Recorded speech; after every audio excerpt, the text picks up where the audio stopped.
আমরা যারা Android phone ব্যবহার করি তাদের প্রত্যেকের মোবাইলে কিন্তু 2, 4, 5টা পর্যন্ত জিমেইল অ্যাকাউন্ট ক্রিয়েট করা আছে। আর সেই জিমেইলগুলো কিছু কিছু জিমেইল আমরা ব্যবহার না করে ফোনে ওইভাবে রেখে দিই। প্রিয় দর্শক, একটা সময় সেই জিমেইলগুলো আমরা ডিলিট করতে গেলে আর কিন্তু ডিলিট করতে পারি না, কারণ কিভাবে ডিলিট করতে হয় আমরা আবার অনেকে জানিও না। তো আজকের এই ভিডিওতে আমি আপনাদেরকে দেখাবো যে আপনার মোবাইলে থাকা অতিরিক্ত জিমেইল অ্যাকাউন্ট কিভাবে ডিলিট করে দিবেন। আমার মোবাইল স্ক্রিনে লক্ষ্য করুন, আমি আপনাদেরকে দেখিয়ে দিচ্ছি। ভিডিওটা দেখে যদি আপনার ভালো লাগে তাহলে অবশ্যই সাথে থাকবেন। প্রথমে আপনার মোবাইলে থাকা জিমেইল অ্যাপ্লিকেশনটা ওপেন করে নেবেন। আপনি জিমেইল অ্যাপ্লিকেশন ওপেন করার পর দেখবেন এইরকম শো হবে। কর্নারে জিমেইলের প্রোফাইল পিকচার, আপনি এখানে একটা ক্লিক করবেন। যখন এখানে ক্লিক করবেন এরকম শো হবে। আপনার মোবাইলে যতগুলো জিমেইল আছে সব শো করবে। এখান থেকে যে জিমেইলটা আপনি ডিলিট করবেন আপনাকে করতে হবে কি সেই জিমেইলের উপর একটা ক্লিক করতে হবে। তো আমি এই জিমেইল ডিলিট করব, এর কারণে এই জিমেইলের উপর ক্লিক করলাম। জিমেইলের উপর ক্লিক করার সাথে সাথে দেখবেন আবার এরকম শো হবে। কর্নারে আপনার সেই জিমেইলের প্রোফাইল পিকচার, এখানে ক্লিক করবেন। ক্লিক করার সাথে সাথে এরকম শো হবে।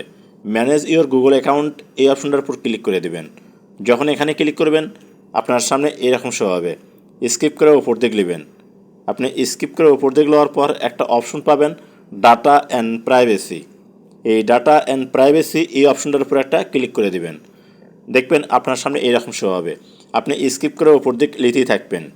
আপনি স্কিপ করে ওপর দিক নেওয়ার পর একবারে নিচে একটা অপশন পাবেন, আমি আপনাদেরকে মার্ক করে দেখাচ্ছি। এই যে দেখুন একবারে লাস্টে আছে ডিলিট ইওর গুগল অ্যাকাউন্ট। আপনি করবেন কি এই অপশনটার উপর ক্লিক করে দিবেন। যখন এখানে ক্লিক করবেন আপনার মোবাইলের যে পাসওয়ার্ড আছে হোম স্ক্রিনের এই পাসওয়ার্ডটা দিবেন, বা ফিঙ্গার থাকলে ফিঙ্গার দিবেন। যাই হোক আমি পাসওয়ার্ডটা দিলাম। পাসওয়ার্ডটা দেওয়ার পর দেখবেন আপনার সামনে কিন্তু এরকম শো হবে। এখান থেকে এখন আপনাকে যে কাজটি করতে হবে, প্রথমে আছে ডাউনলোড ইওর ডাটা। যদি কোনো ডাটা থাকে আপনার জিমেইলে সেই ডাটাগুলো সেভ করে গ্যালারিতে নিতে পারবেন।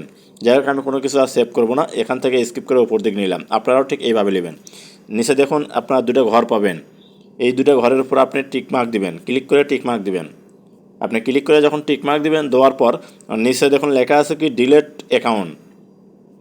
আপনি এই ডিলিট অ্যাকাউন্ট এই অপশনটার উপর ক্লিক করবেন। এখানে ক্লিক করার পর আপনি একটু অপেক্ষা করবেন। এই যে দেখুন একটু পরে কিন্তু আপনার সেই জিমেইল ডিলিট হয়ে যাবে। এখানে দেখুন এই জিমেইল কিন্তু আমার ডিলিট হয়ে গেছে। আপনারা চাইলেও এইভাবে জিমেইল ডিলিট করার পর পুনরায় কিন্তু আবার রিকভারি করতে পারেন। এই যে দেখুন নিচে কিন্তু লেখা আছে কি রিকভারি ইওর অ্যাকাউন্ট। যাই হোক আমি এই জিমেইল আর রিকভারি করলাম না, আপনারা চাইলে রিকভারি করতে পারেন। তো প্রিয় দর্শক, এইভাবেই আপনার মোবাইলে যদি অতিরিক্ত কোনো জিমেইল থাকে, যে জিমেইলটা আপনি ব্যবহার করেন না, আপনি কিন্তু সেই জিমেইল ডিলিট করতে পারবেন। তো এই ভিডিওটি দেখে যদি আপনাদের ভালো লাগে তাহলে অবশ্যই সাথে থাকবেন। দেখা হবে নতুন কোনো ভিডিও নিয়ে ইনশাআল্লাহ। ভালো থাকুন, সুস্থ থাকুন।